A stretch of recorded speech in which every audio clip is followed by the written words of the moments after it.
Fala pessoal, estou gravando esse vídeo aqui na noite do dia 31 de março para fazer um fechamento de mercado desse longo mês de março de 2025, para falar sobre as ações, para falar de bolsa, para falar de ativos financeiros, para falar de juros, em um mês bastante turbulento do ponto de vista de indicadores, de decisões de juros importantes, de retóricas que reacenderam algumas desconfianças e principalmente alguns riscos na maior economia do mundo. Então eu acho que isso aqui vai trazer uma espécie de compilado, um resumo muito importante para você que é investidor, para você que é empreendedor e está preocupado em entender o cenário macro do momento. Então, antes de mais nada, me apresentando, me chamo Reidson Matos, sou economista e estrategista de investimentos. Esse aqui é o meu canal. Se você chegou aqui de paraquedas, já te peço para me ajudar a alcançar 10 mil inscritos. Então, já se inscreve, compartilha esse vídeo e no final deixa sua curtida se você gostar.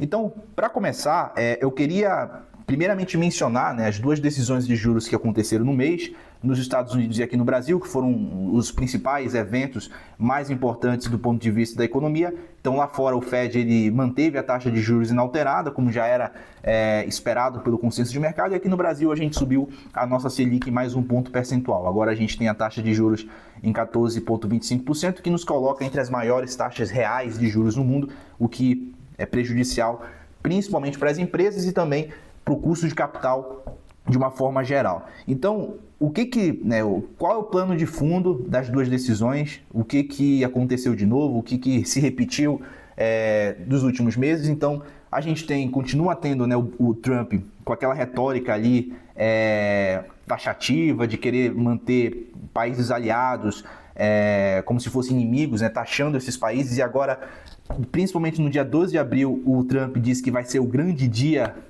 o dia D dos Estados Unidos, ele fazendo uma menção a uma data histórica, onde ele pretende tarifar ali vários países que têm algum tipo de reciprocidade, que tem algum tipo de taxação sobre importações dos Estados Unidos, principalmente China, Índia, União Europeia, o Brasil de certa maneira tem. E aí o conflito e a questão das tarifas continuam no radar. Isso aqui trouxe algumas incertezas, principalmente do ponto de vista do investimento, tá? Então, o que a gente continuou vendo no mercado, no mundo, foram empresas, principalmente empresas americanas, postergando seus investimentos, postergando novas contratações, segurando o dinheiro antes de fazer investimentos relevantes de aumento de capital, porque a incerteza quanto a como que vai, para onde vai as tarifas, para onde vai a economia, o Trump ele realmente vai fazer aquilo que ele tá dizendo, ou é apenas uma retórica, é apenas um jogo de narrativas? Então tudo isso está fazendo com que nos Estados Unidos os principais dirigentes do Fed, inclusive Jerome Powell, se sintam desconfortáveis em iniciar, em continuar uma queda de juros por lá. E aí, em um segundo plano, a gente também tem uma narrativa que cresceu ao longo desse mês, que ganhou força principalmente entre os principais bancos, A gente viu vários relatórios aí de sell-side, vários investidores renomados falando que os Estados Unidos, eles poderiam, a gente poderia estar assistindo um Donald Trump em um processo eu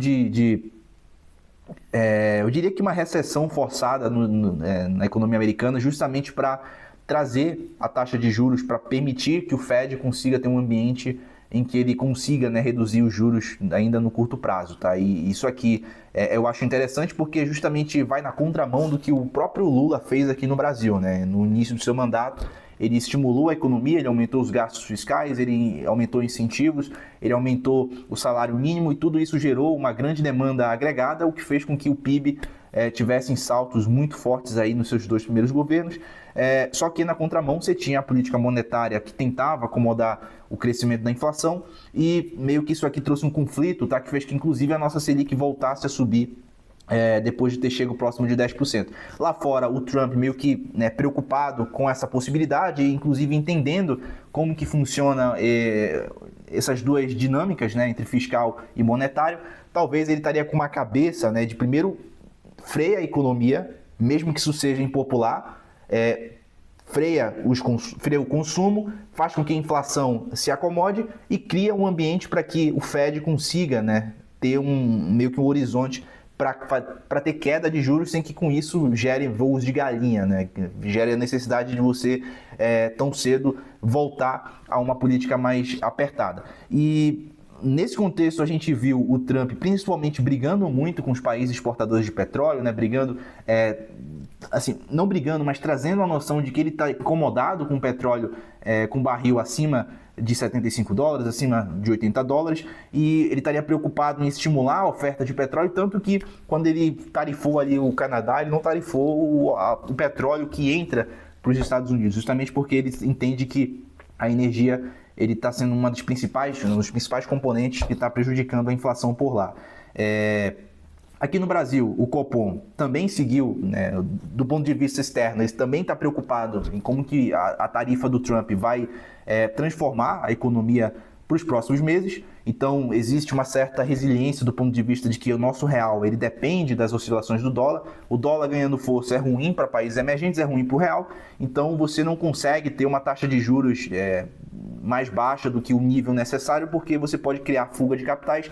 Então, um dos componentes que fizeram com que o nosso Banco Central aumentasse os juros em março seria as incertezas ligadas às tarifas do Trump. E além disso, a gente não pode esquecer que aqui no Brasil a gente vive um processo novamente de crescimento da inflação, principalmente a inflação de alimentos, tá? Isso aqui tem prejudicado bastante a população, isso tem gerado muita insatisfação popular contra o governo, isso tem prejudicado muito a popularidade do Lula. Ele está sentindo isso, ele está querendo, está preocupado na sustentabilidade do seu governo, e aí a gente vê o reflexo disso não só sobre os alimentos, mas também sobre outros tipos de produtos que são muito sensíveis ao aumento do dólar, né? O dólar mais alto causa repasses de inflação, isso aqui cria efeitos em cascatas, e claro que o dólar, a gente está falando do que aconteceu em dezembro do ano passado, né, quando o governo deu aquela atrapalhada ali, dizendo que ia fazer um corte fiscal e acabou vindo com um corte fiscal mais uma isenção de IR, e isso tem prejudicado muito, inclusive chegou a conta para o governo, e a conta veio com essa decisão de juros aqui e com a impopularidade do governo. Então o Banco Central aumentou os juros para 14,25, na narrativa o nosso IPCA está se descolando do horizonte relevante, então caminha para mais próximo da saída da meta. Os agentes econômicos, os economistas estão fazendo revisões para cima da taxa de inflação.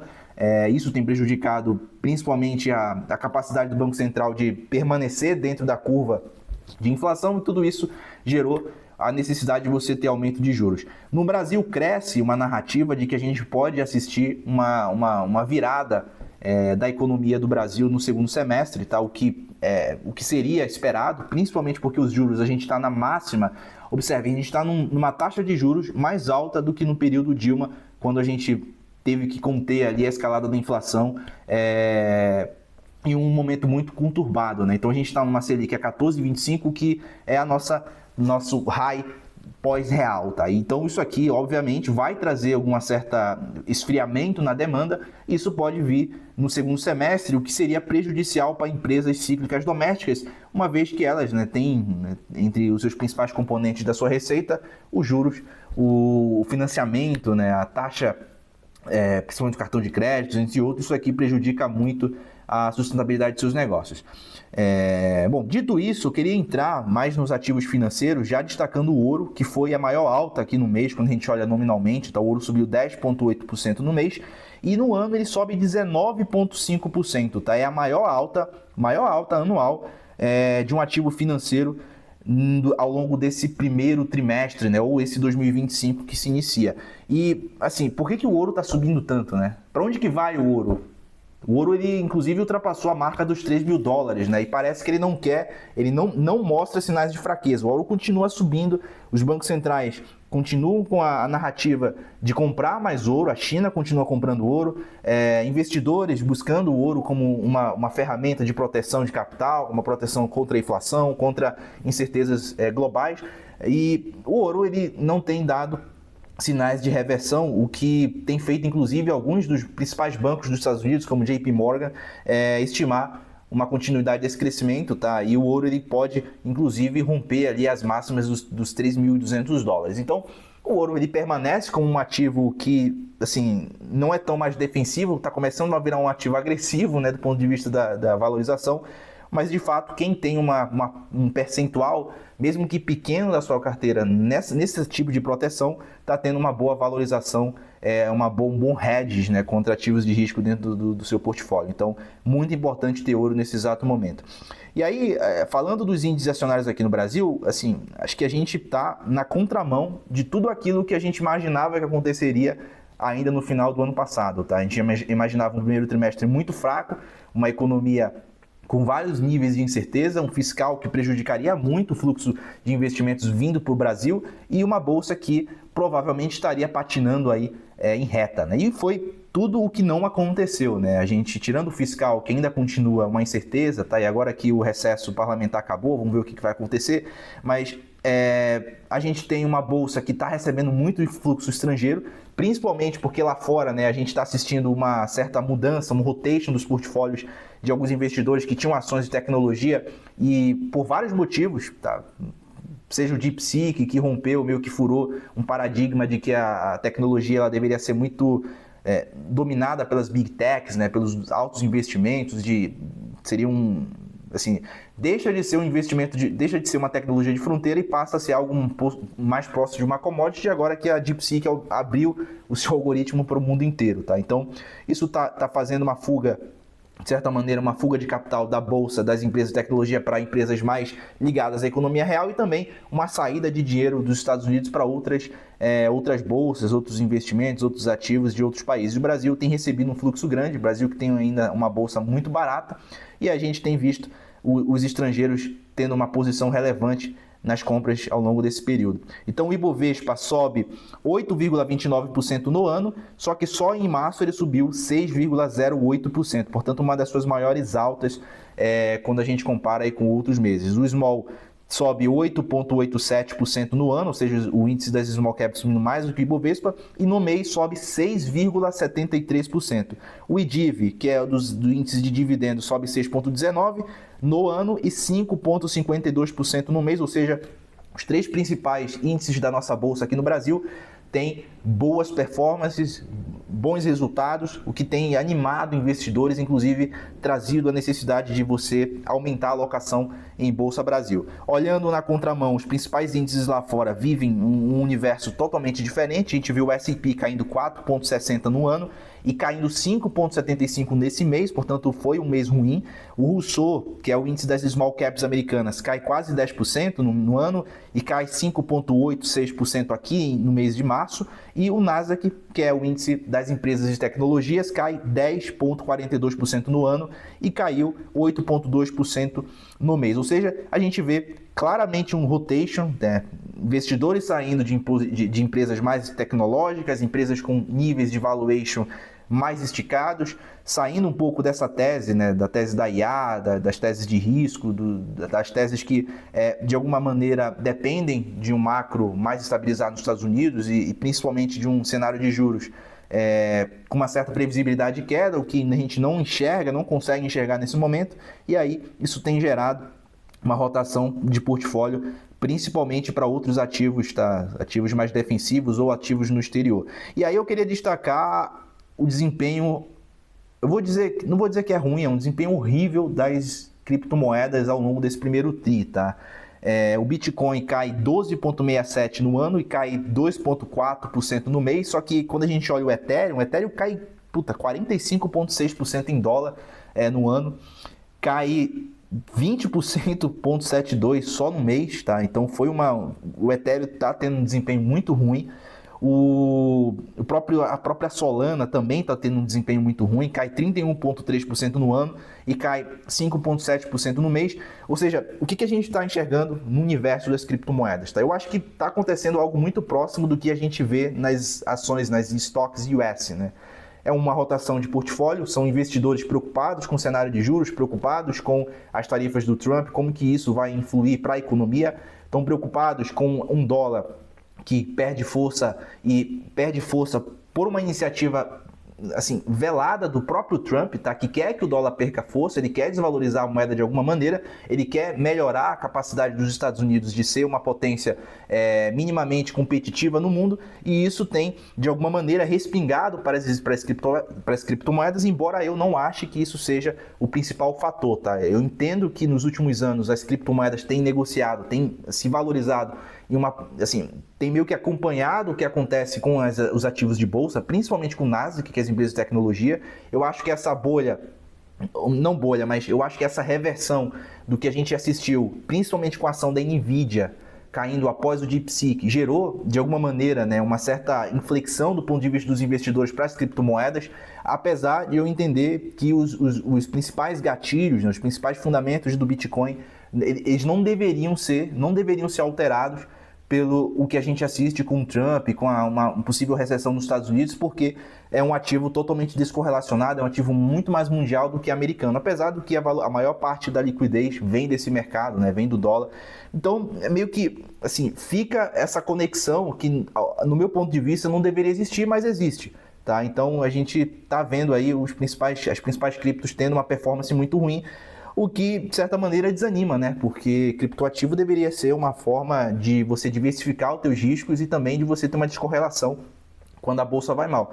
Mas, assim, na minha visão, isso aqui continua sendo uma oportunidade, principalmente porque eu enxergo isso aqui crescendo, né? Quanto mais investidores olharem para as criptomoedas, quanto mais o mundo perceber que esses ativos, de alguma maneira, podem trazer algumas soluções, né?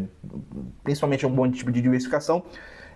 Não é a primeira vez que o Bitcoin cai, não é o primeiro mês que a gente tem quedas tão fortes quanto essa, então meio que segue no modus operandi das principais criptos, tá? Olhando para juros, a gente viu as Treasuries de 10 anos caindo 7,2% nesse primeiro trimestre e fechando em queda de 0,2%, né? Tendo uma redução de 0,2% quando a gente olha só o mês de março. Portanto, os juros por lá fora ficaram, de certa maneira, estáveis ao longo do mês desse mês que se passou.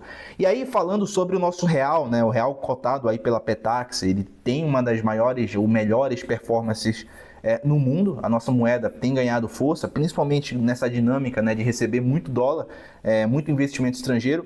A gente, olhando aqui o dólar, a taxa de câmbio, o dólar contra o real, a gente vê um dólar caindo 7,3% no ano e caindo 3,5% em março, ou seja, nossa moeda se mantém aí ganhando força. Então, esses foram os principais destaques, né? Então, a gente percebe claramente que os ativos do Brasil, que eram ativos que começaram em 2025 muito, muito depreciados, tá? Uma bolsa negociando a 7 vezes lucro, a bons ativos, boas empresas com níveis de preço muito amassado, essas empresas então foram alvos de aquisição de investidores estrangeiros. A mudança lá fora do que a gente tem visto no cenário macro, principalmente no cenário geopolítico, tem beneficiado o Brasil, apesar de que o petróleo tem tido quedas consistentes, tá? O que seria ruim, principalmente porque Petrobras e outras junior oils fazem parte do Ibovespa, mas a gente tem visto uma bolsa que tem conseguido diversificar, né, as altas entre vários tipos de teses aqui. Inclusive, vou te mostrar que as principais teses que têm surfado esse bom movimento, né, esse bom primeiro trimestre do ano, são justamente as empresas mais cíclicas, né? Então, empresas como Magazine Luiza, empresas como Raia Drogasil, empresas como Cogna, sei lá, Ezetec, Cirela, Pão de Açúcar, Açaí, empresas como Localiza, ou seja, empresas com níveis de receitas muito próximos ou muito mais expostos ao Brasil, tem tido uma performance melhor. E aí, olhando o mês de março, tá, a gente, assim, foi um mês muito bom para a Bolsa. Várias das ações dentro da carteira do Ibovespa tiveram um mês positivo, então foram poucos investidores que não ganharam dinheiro nesse mês, tá? E aí eu queria destacar duas ações em específicos, tá? Mas antes de destacar as ações específicas, só falando entre quais foram os principais ativos que subiram dentro da carteira. E aí a gente tem a Minerva, que foi a maior alta do Ibovespa em março, tá? Subiu 42,99, ou 43% basicamente. Então Minerva subindo aí na sua ação ordinária, subindo 43%. Minerva que divulgou resultados ali com algum tipo de estresse no lucro líquido, principalmente por problemas, né, de não recorrentes, tá? nessas operações no exterior. A gente tem que frisar que o dólar foi volátil no quarto tri, e isso impactou não só a Minerva, mas outras empresas que têm algum tipo de operação, né, de hedge cambial, principalmente com derivativos. Mas, além disso, a empresa tem conseguido manter, de certa maneira, né, uma evolução ali nas suas sinergias, na compra na internalização dos ativos que trouxe da Marfrig, mas aqui eu acho que o setor de frigoríficos como um todo foi muito bom, né, ao longo desse, diria que desse mês, mas do próprio primeiro tri, principalmente porque uma das suas principais ações, a JBS, ela sinalizou que vai sair do Brasil, no caso a listagem vai sair da B3 e vai para os Estados Unidos, e aqui a gente ficaria só com uma BDR, mas eu vou falar sobre isso mais para frente. Seguida de Minerva, a gente teve Magalu subindo quase 42%, Cogna subindo 37,50%, a gente teve JBS subindo 32,6%, a gente teve Marfrig subindo 32,5%, a gente teve Brava Energia subindo 22,26%, Exetec subindo 26,28%, CVC subindo 22,54%. Então, várias ações do Ibovespa subiram mais de 2 dígitos, tá? Várias. A gente tem aqui vários nomes subindo acima de 10% em um mês em que o Ibov vai muito bem, tá? E quando a gente olha as empresas que foram mal, tá? A gente tem, deixa eu só fazer uma conta aqui, quantas empresas dentro do índice não conseguiram ter ganho de capital, tá? Eu acredito que seja uma minoria. E aí a gente tem 19 empresas de um índice de quase 88 ações que não foram bem, que tiveram algum tipo de desvalorização no preço das suas ações. E aí o destaque negativo fica para a Natura, que é justamente uma das ações, assim como a JBS, que eu queria conversar aqui mais sério com vocês. Então a Natura cai 22,74% no mês, tá? Seguida dela a gente tem a Azul, que cai 14,99%, quase 15% no mês. A Azul, ela divulgou que vai fazer uma oferta, uma subscrição de novas ações, 92 milhões de ações preferenciais para credores, tá? Que vão transformar uma parte da dívida em equity. Além disso, vai vir alguns outros credores que vão ser transformados, né? outros passivos que vão ser transformados em equity, tá? Ou seja, essa queda de quase 15%, na verdade, está refletindo uma diluição forte dos acionistas minoritários no capital social da Azul, tá? E aqui, só com essa aquisição, tá? Se a gente considerar toda a transformação de dívida em equity, a gente chega facilmente em somas de 50% de diluição dos acionistas minoritários, justamente porque é muita dívida sendo transformada em novas ações. Isso aqui dilui quem já está comprado no papel. Mesmo com esse movimento, a Azul ainda continua bastante alavancada, tá? Eu dei uma olhada aqui nos números e pode ser que ela continue com 5 vezes dívida líquida EBITDA, mesmo fazendo esses movimentos e mesmo diluindo em 50% seus números de seus grandes quantidades de acionistas. Então, o mercado reagiu a essa incerteza. E aí a gente teve a CEMIG em terceira maior queda, caindo 6,16%, e aí de resto a gente tem ações que tiveram quedas mais baixas que isso aqui. Então, para se encaminhar já para o final, eu queria falar de 2 papéis, tá? A Natura e a JBS. A Natura, pelo momento de mercado, pelas incertezas e pelos resultados que ela tem apresentado. Então, esse quarto tri gerou uma certa frustração para os principais investidores, para os bancos, porque o lucro veio em uma magnitude mais baixa do que os principais bancos esperavam, e isso trouxe não só, né, claro, uma frustração com uma empresa que poderia ter tido uma certa uma melhora de resultados, mas também, principalmente porque muito do que a gente tem visto com a Avon lá fora nos Estados Unidos, tá, com a recuperação judicial e também aqui na América Latina, mostram que os negócios da Natura fora do Brasil estão ruins, tá? Então, aqui na América Latina a gente teve queda de vendas, lá fora nos Estados Unidos a gente também está tendo dificuldade de vendas, mas no Brasil a Natura ela segue competitiva. E aí, óbvio, com o nível de EBITDA mais baixo, né, uma alavancagem que é uma incerteza e principalmente com a questão dos juros, tá, aqui no Brasil, que tem o principal ativo que é a Natura Brasil, então se a gente enxerga um segundo semestre ruim, com desvalorização no crescimento, isso aqui pode justamente aumentar a relação dívida líquida sobre EBITDA da Natura, que inclusive foi um dos principais indicadores de incômodo entre os investidores, porque a dívida bruta ela não teve aumento de magnitude ao longo do quarto tri, só que o EBITDA mais baixo fez uma menor diluição, e isso aqui piorou a imagem da empresa, tá, perante os seus investidores. Então, Natura ela segue com uma ação mais incerta, né? Apesar dela ter uma forte desvalorização ao longo desse ano, mas ela segue com essa incerteza. E aí sim, acho que os principais bancos, tá, vão revisar o número dela. Eu estava dando uma olhada antes de gravar esse vídeo e assim, tá o BBA, o Bradesco, BTG, JP Morgan ainda tem preços alvos muito altos para a Natura. Eu acho que pode ter alguma revisão mais para baixo, mas é uma empresa para se deixar no radar, para se estudar e para se entender o que pode acontecer com ela nos próximos trimestres. Então, se você quer saber sobre Natura, já deixa nos comentários que eu faço um vídeo exclusivo falando sobre a tese dela, sobre os desafios e os gatilhos que podem vir a fazer essa ação subir.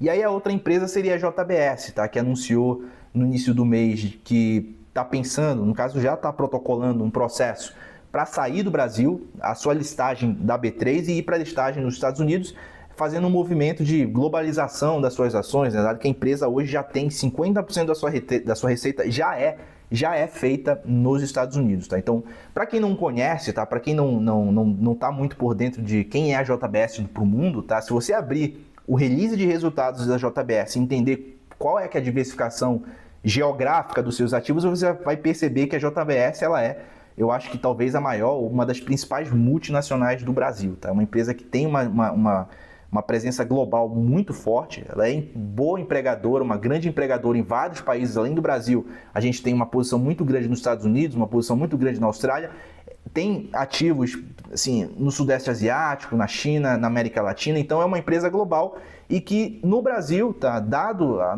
nossas inconsistências, dado a desvalorização do real e também aos múltiplos muito baixos aqui no Bovespa, ela acaba sendo uma ação que ela é subavaliada no nosso mercado, né?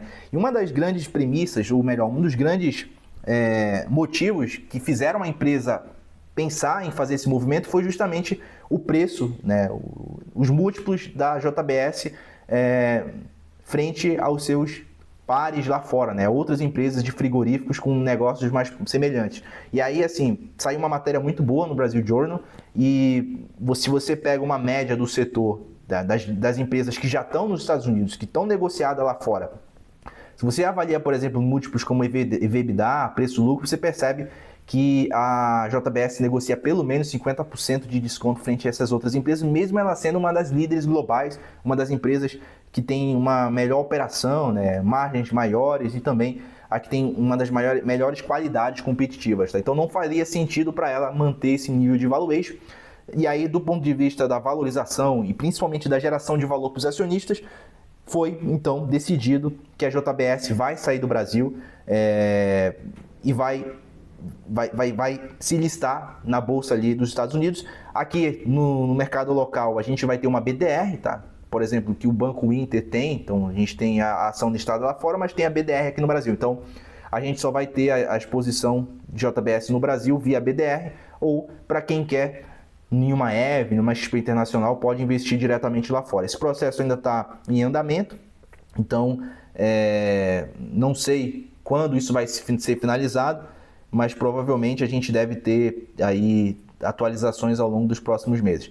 Na minha visão, eu acho que faz sentido sim, tá? Acho que a JBS, ela como eu mencionei, você se espanta quando você entende os negócios da empresa, tá? Ela se percebe o quão global essa empresa é, e aí você olha e você fala, cara, não faz sentido ela ter esse nível de preço e ela ter uma presença só brasileira, tá?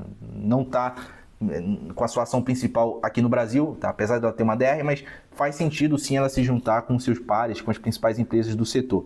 Óbvio que isso aqui, na minha visão, é um pouco triste, tá? Porque, querendo ou não, a gente reduz o tamanho do nosso mercado, a gente tira um dos principais nomes da nossa bolsa, tá? Uma das principais empresas. Isso é ruim num cenário de mercado de capitais aqui no Brasil, que ainda está engatinhando, né? A gente tem pouco mais de 400 empresas listadas, lá fora são milhares, né? Só o S&P tem 5 mil. Então o nosso mercado ainda é muito júnior e isso vai justamente na contramão do que seria uma evolução mais saudável. Então, felizmente não tem para onde correr. E aí, para finalizar o vídeo, eu queria só falar sobre uma das grandes comentários que eu tenho ouvido dos investidores, os meus amigos aqui do mercado financeiro, tem muita gente preocupada com a máxima, né? O Ibovespa ele subiu, ele ultrapassou a sua máxima histórica, a gente voltou para os 130 mil pontos, tá? O que é surpreendente. E aí, claro que quando você chega em um nível que é uma máxima histórica, você começa a se perguntar se o mercado não vai corrigir, se não é hora de sair da bolsa, né? Se os violinos não estariam, se o violino não iriam, ou melhor, se os violinos não estariam tocando, né? Então existe um certo medo de que você estando na máxima, você poderia, na verdade, perder dinheiro nos próximos pregões, justamente porque seria esperado uma correção, tá? Eu acho que, de certa maneira, isso é verdadeiro. Correções são saudáveis e correções são esperadas, só que a gente não pode, né? A gente não pode ter uma ancoragem no nominal, né? No valor, no número que está ali. Assim, a bolsa ela não responde pelos índices, né? A bolsa ela não responde pelo número, pelos 130 mil pontos. Isso aqui é basicamente um valor tangível que representa qual é o cenário dos ativos do Brasil nos preços desse momento, tá? Isso não significa que ele não vai continuar subindo, tá? O que dita, vamos lá, pessoal, acho que vocês precisam entender uma coisa. O que dita se os ativos vão continuar se valorizando ou não é o fato dele estar na sua máxima histórica ou na sua mínima histórica, tá?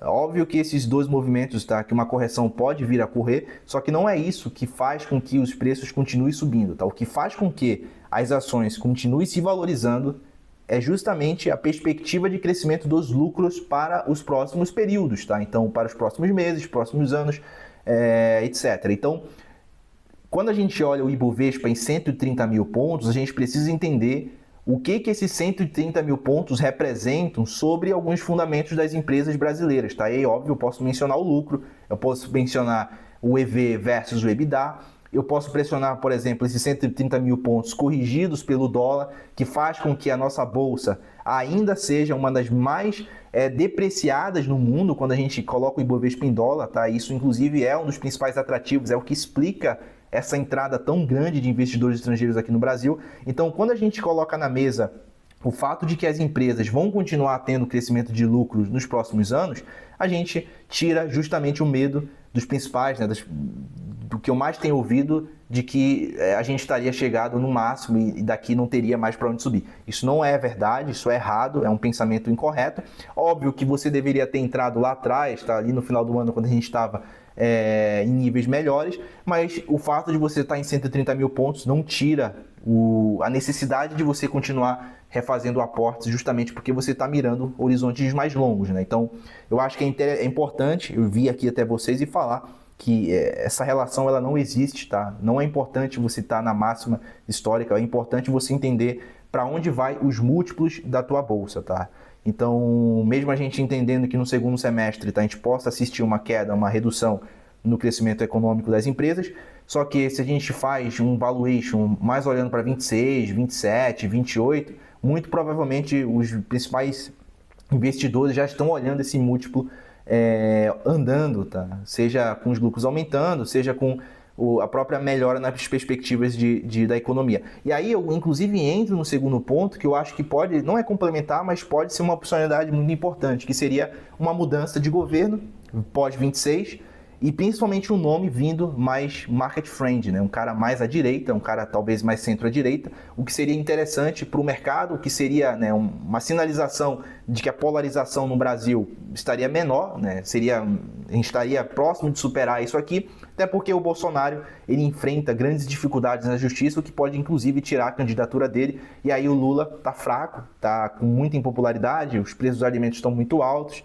o índice de satisfação, principalmente nas suas regiões mais importantes como o Nordeste, tem caído. Então tudo isso traz justamente um horizonte, um cenário de que a gente possa ver uma terceira via ou umas terceiras vias que estariam ganhando força para a próxima eleição. E aí um nome, claro, tem ganhado destaque no mercado, apesar desse nome ter ainda não confirmado ou mesmo não se pronunciado a favor, mas ao que tudo indica, talvez o principal nome do mercado seria o do Tarcísio, apesar dele não ter ainda se decidido, e eu acho que ele vai continuar meio que nessa retórica, nesse disfarce minimamente até 2026, mas quanto mais isso ganha força, melhor para a Bolsa. Então, novamente, a gente pode ver esses 130 mil pontos indo para 135, 140, 145, 150, que inclusive são as principais projeções dos principais bancos para os próximos 12 meses. Então, era mais ou menos isso que eu queria conversar com vocês, tá? Eu acho que o mercado deve ter um pouco das incertezas ainda para abril com respeito ao Trump. Eu enxergo movimentos geopolíticos que são muito importantes para os próximos trimestres, então é interessante que a gente continue monitorando o que acontece lá fora e também o que acontece aqui no Brasil. Então, é sobre isso, quero te ouvir o que você achou, você está ganhando dinheiro com a Bolsa, está querendo entrar na Bolsa, está preocupado? Deixa aí seus comentários, compartilha esse vídeo, se inscreve no canal, assina o sininho e me ajuda a chegar nos 10 mil inscritos. Então, forte abraço e até a próxima.